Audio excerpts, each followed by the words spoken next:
నమస్కారం. అందరూ బాగుండాలి, అందులో మీరుండాలి, మీ కుటుంబ సభ్యులు ఉండాలి, మీ బంధుమిత్రులు ఉండాలి, నేను ఉండాలి, నా కుటుంబ సభ్యులు ఉండాలి, బంధుమిత్రులు ఉండాలి, సమాజం ఉండాలి, ప్రపంచం ఉండాలి. దయచేసి మీరు చూస్తున్న యూట్యూబ్ ఛానల్ని సబ్స్క్రైబ్ చేయండి, బంధుమిత్రులకి షేర్ చేయండి, వారితోటి సబ్స్క్రైబ్ చేయించండి. చావుకి రేవుకి కేసులకి ఏమాత్రం భయపడకుండా ధైర్యంగా నిర్భయంగా నిత్యం నగ్న సత్యాలతో మీకు మరిన్ని మంచి వీడియోలు అందిస్తామని వాగ్దానం చేస్తున్న మమ్మల్ని మనసారా హృదయపూర్వకంగా ఆశీర్వదించండి, దీవించండి. తెలుగు ప్రజలారా, తస్మాత్ జాగ్రత్త. నూతన సంవత్సరం వేడుకలు ఇంకా సంబరాలు జరుపుకుంటూనే ఉన్నాం మనందరం. సంక్రాంతి పండుగ వాతావరణం కూడా ఉంది. నూతన సంవత్సర వేడుకలు, సంక్రాంతి పండగ వాతావరణంలో రాష్ట్రంలో రాజకీయ దొంగలు బయలుదేరారు. రాజకీయ దొంగలు, అసత్యాలు ప్రచారం చేసేవాళ్ళు బయలుదేరుతున్నారు. అంటే అందరినీ ఒక ఘాటిని కట్టకూడదు. భువనేశ్వరమ్మ గారిని నేను ఆ మాట అనలేదు. ఆవిడ కూడా ప్రచారం మొదలెడుతోంది. నిజం గెలవాలి యాత్ర మధ్యలో ఆపేశారు ఆవిడ. అది మళ్ళీ ఈ రోజు నుంచి ఆవిడ ప్రారంభిస్తున్నారు ఉత్తరాంధ్రలో. స్పందన ఎలా ఉంటుందో చూద్దాం మనం కూడా. తెలుగుదేశం పార్టీ అధినేత నారా చంద్రబాబు నాయుడు సతీమణి భువనేశ్వరి బుధవారం నుంచి 3 రోజుల పాటు ఉత్తరాంధ్ర జిల్లాల్లో నిజం గెలవాలి యాత్ర చేపట్టనున్నారు. స్కిల్ డెవలప్మెంట్ కేసులో చంద్రబాబు అరెస్టుతో మనస్తాపానికి గురై చనిపోయిన వారి కుటుంబాలను ఆమె పరామర్శించనున్నారు. ఈ నెల 3న విజయనగరం, 4న పార్వతీపురం, మన్యం, శ్రీకాకుళం, 5న విశాఖపట్నం జిల్లాల్లో భువనేశ్వరి గారు పర్యటిస్తారని ఆ పార్టీ నాయకులు మంగళవారం వివరాలు వెల్లడించారు. సరే, మధ్యలో ఆపేసినటువంటి నిజం గెలవాలి యాత్రకి శ్రీకారం చుట్టారు ఆవిడ. మృతుల కుటుంబాలని ఓదారుస్తారు. అమ్మ, వారికి పరిహారం కూడా చెల్లించండి అమ్మ. చంద్రబాబు నాయుడు గారు నా దగ్గర 1,00,000 కోట్ల రూపాయల ఆస్తులు ఉన్నాయని చెప్పి ఆయన నంద్యాలలో బహిరంగ సభలోనే ప్రకటించారు. ఒక ఓటును 5,000 రూపాయలు పెట్టి కొనగల శక్తి నాకు ఉన్నదని చెప్పి ఆయన ప్రకటించారు. చాలా సొమ్ములు ఉన్నాయి మీ దగ్గర, దయచేసి ఆ మృతుల కుటుంబాలని ఆదుకోండి అమ్మ. ఇకపోతే అరాచకాలను అంతమొందించగా రా కదలిర్రా 5వ తేదీ నుంచి భారీ బహిరంగ సభలు. 5వ తేదీ నుంచి, జనవరి 5వ తేదీ నుంచి ఏపీలో వైకాపా అరాచక పాలనపై ప్రజల్లో చైతన్యం తీసుకొచ్చేందుకు. అరాచక పాలన చేసింది చంద్రబాబు నాయుడు గారు. రాక్షస పాలన చేసింది చంద్రబాబు నాయుడు గారు. ఇసుక అక్రమ రవాణా అడ్డుకున్నందుకు సొంత జిల్లా చిత్తూరు జిల్లా ఏర్పేడులో ఆ ఇసుక లారీని అడ్డుకుంటే ఆ లారీని అడ్డుకున్న వారి మీద నుంచి 7 మీద నుంచి తీసుకెళ్ళిపోయి వాళ్ళ మృతికి కారణమైంది తెలుగుదేశం పార్టీ.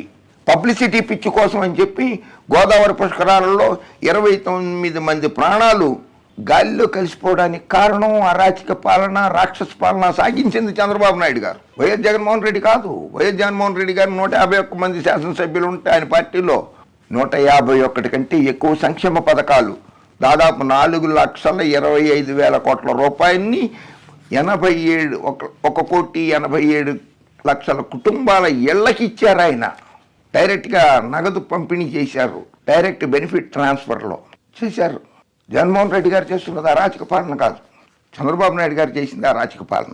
తెలుగుదేశం పార్టీ జనసేన ఆధ్వర్యంలో భారీ బహిరంగ సభలు నిర్వహించాలని తెలుగుదేశం పార్టీ నిర్ణయించింది.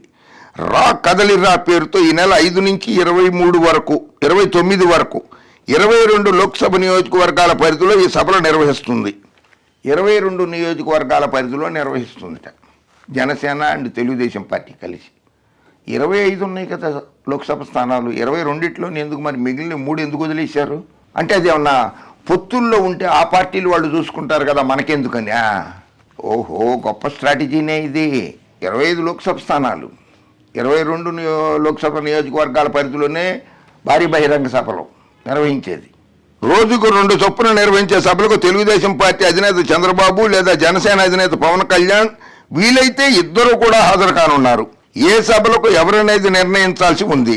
రా కదలిరా పేరుతో సైకిల్ గ్లాసు గుర్తులతో లోగో రూపొందించారు. ఎన్టీఆర్ వర్ధంతి సందర్భంగా జనవరి 18వ తేదీన మచిలీపట్నం నియోజకవర్గం పరిధిలోని గుడివాడలో భారీ బహిరంగ సభ నిర్వహించనున్నారు. బాబా, ఆయన ఆత్మకి శాంతి లేకుండా చేసేస్తున్నారు ఈ చంద్రబాబు నాయుడు గారు. ఎన్టీఆర్ గారు ఆత్మకి శాంతి లేకుండా చేస్తున్నారు ఆయన వర్ధంతి సందర్భంగా, అది కూడా గుడివాడలో. ఉమ్మడి మేనిఫెస్టో విడుదలకు ప్రత్యేకంగా మరో బహిరంగ సభ నిర్వహించాలని నిర్ణయించారు. ఇది కూడా సంక్రాంతి లోపే ఉంటుందని తెలుగుదేశం పార్టీ రాజ్య అధ్యక్షుడు కె అచ్చెన్నాయుడు తెలిపారు.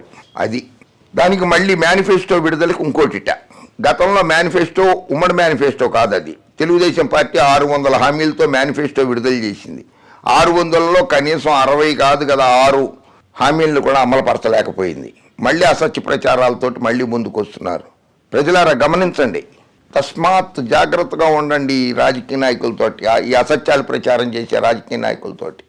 రా కదలిరా, రా తెలుగుదేశం పిలుస్తోంది రా. ఇవన్నీ ఎన్టీ రామారావు గారు స్లోగన్స్ అవన్నీ. 4 నుంచి జై హో బీసీ, ఇదొకటి మళ్ళీ జై హో బీసీ. ప్రభుత్వ అరాచకాలను ఎత్తి చూపితే కేసులు పెట్టి అరెస్టులు చేసి జైళ్లలో పెడుతున్నారు. బీసీలకు పైసా ఖర్చు పెట్టడం లేదు. బీసీలకు పైసా ఖర్చు పెట్టకపోవడం ఏంటి? అందుకని అప్పుడే చెప్తే మనం బీసీలకి సంక్షేమ పథకాల ద్వారా డీబీటీ డైరెక్ట్ ప్రత్యక్ష నగదు బదిలీతో 2,45,000 కోట్ల రూపాయలు, నాన్ డీబీటీ రూపంలో మరో 1,67,000 కోట్ల రూపాయలు, మొత్తం 4,12 కోట్ల రూపాయలు ప్రయోజనం చేకూర్చారు. ఇందులో రాష్ట్రంలో 87% కుటుంబాలకు సంక్షేమాభివృద్ధి పథకాల ద్వారా ప్రయోజనం అందింది. అందులో 75% ఎస్సీ ఎస్టీ బీసీ మైనారిటీలకే, ఎస్సీ ఎస్టీ బీసీ మైనారిటీలకి అచ్చెన్నాయుడు గారు లబ్ధి చేకూరింది. 75% అంటే 4,12,000 కోట్ల రూపాయలలో 75% వాళ్ళకే చెందింది, ఎస్సీ ఎస్టీ బీసీ మైనారిటీలకి. మీరు శాసనసభ్యుడిగా ఉన్నారు, రైట్ టు ఇన్ఫర్మేషన్ యాక్ట్ కింద అడిగి తీసుకోవచ్చు. ఇట్లా అసత్య ప్రచారాలు ఎందుకు అచ్చెన్నాయుడు గారు? అసత్య ప్రచారం మీరు చేస్తోంది. తెలుగుదేశం పార్టీ హయాంలో బీసీలకు 40,000 కోట్లతో ఉప ప్రణాళిక అమలు చేస్తే జగన్ వచ్చాక పైసా ఇవ్వలేదు. స్థానిక సంస్థల్లో రిజర్వేషన్లు తీసేయడంతో 16,800 పదవులు పోయాయి అని దుయ్యబెట్టారు. రాష్ట్రంలో ఇంటింటికి వెళ్లి వైకాపా ప్రభుత్వ దమనకాండను వివరించేందుకు ఈ నెల 4 నుంచి జై హో బీసీ పేరుతో కార్యక్రమాన్ని చేపట్టాలని నిర్ణయించామన్నారు. మంగళగిరిలో చంద్రబాబు దీన్ని ప్రారంభిస్తారని తెలిపారు. అది ఇంటింటికి జగన్మోహన్ రెడ్డి గారు గడప గడపకు ప్రోగ్రాం పెట్టారు కదా, అది మీరు ఇంటింటికి ప్రోగ్రాం పెట్టారు. పెట్టండి, మీకు ఆ హక్కు ఉంది. కానీ అసత్యాలు మాత్రం ప్రచారం చేయకండి. ఇది నేటి నుంచి నిజం గెలవాలి యాత్ర. అరాచకాలను అంతమందింతగా రా కదలిరా, జై హో BC.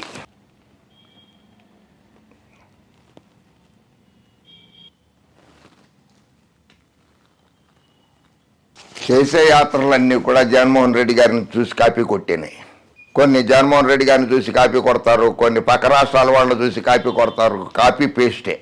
Telugu Desam party copy paste అయిపోయింది. కుప్పం రైతులు పండించిన కూరగాయల్ని కుప్పం నుంచి విమానాలలో విదేశాలలో అమ్ముకునేందుకు ఏర్పాట్లు చేయిస్తాట చంద్రబాబు నాయుడు గారు. కుప్పంలో విమానాశ్రయం కట్టిస్తాట. కుప్పంని రెవెన్యూ డివిజన్గా చేయలేకపోయాడు, కుప్పంను మున్సిపాలిటీగా చేయలేకపోయాడు. అక్కడ 7 సార్లు ఎమ్మెల్యేగా గెలిచిన ఆయన, ముఖ్యమంత్రిగా ఉన్నటువంటి ఆయన చేయలేకపోయాడు. రెవెన్యూ డివిజన్గా చేయమని చెప్పి జగన్మోహన్ రెడ్డి గారికి లేఖ రాస్తే జగన్మోహన్ రెడ్డి గారు చేశారు. అక్కడ విమానాశ్రయం కట్టిస్తాడా? విమానాశ్రయం కట్టించి విమానంలో కూరగాయల్ని విదేశాలకు పంపుతాట.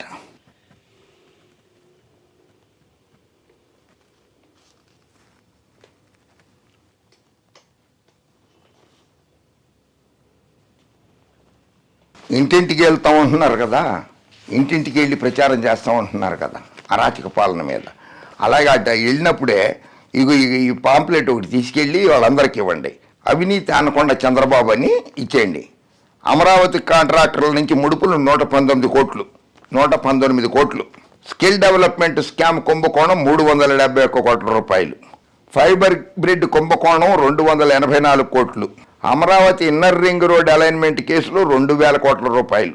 అమరావతి అసైన్డ్ ల్యాండ్ కుంభకోణం 6,000 కోట్లు. విద్యుత్ ఒప్పందాలు 4,000 కోట్ల రూపాయలు. హైటెన్షన్ వైర్లకు 380 కోట్ల రూపాయలు. విండ్ పవర్ టెండర్లలో 11,375 కోట్ల రూపాయలు. నీరు చెట్టు ప్రోగ్రాం కింద 12,400 కోట్ల రూపాయలు. పోలవరం ప్రాజెక్టు 1,000 కోట్ల రూపాయలు అవినీతి జరిగింది. రిక్షాల్లో టన్నుల కొద్ది ఇనుము తీసుకొచ్చి దించేశారట. ఆయన బంధువుల కంపెనీలే టెండర్లు చేసింది పోలవరం ప్రాజెక్టుకి. సాక్షాత్తు ఈ దేశ ప్రధానమంత్రి గారే పోలవరం ప్రాజెక్టులో చంద్రబాబు నాయుడు ఏటీఎం లాగా వాడుకుంటున్నారని చెప్పారు. 1,000 కోట్ల రూపాయలు కుంభకోణం జరిగింది పోలవరం ప్రాజెక్టులో. అదొక అవినీతి ప్రాజెక్టు. ఇక ఇరిగేషన్ విషయంలో 24,000 కోట్లు. టిడ్కో ఇళ్లలో 9,000 కోట్ల రూపాయలు. ఇది చంద్రబాబు నాయుడు గారి అవినీతి ముఖ్యమంత్రిగా ఉండగా. ఈ కరపత్రాన్ని కూడా తీసుకెళ్ళండి, ఇంటింటికి ఇవ్వండి ఈ కరపత్రాన్ని.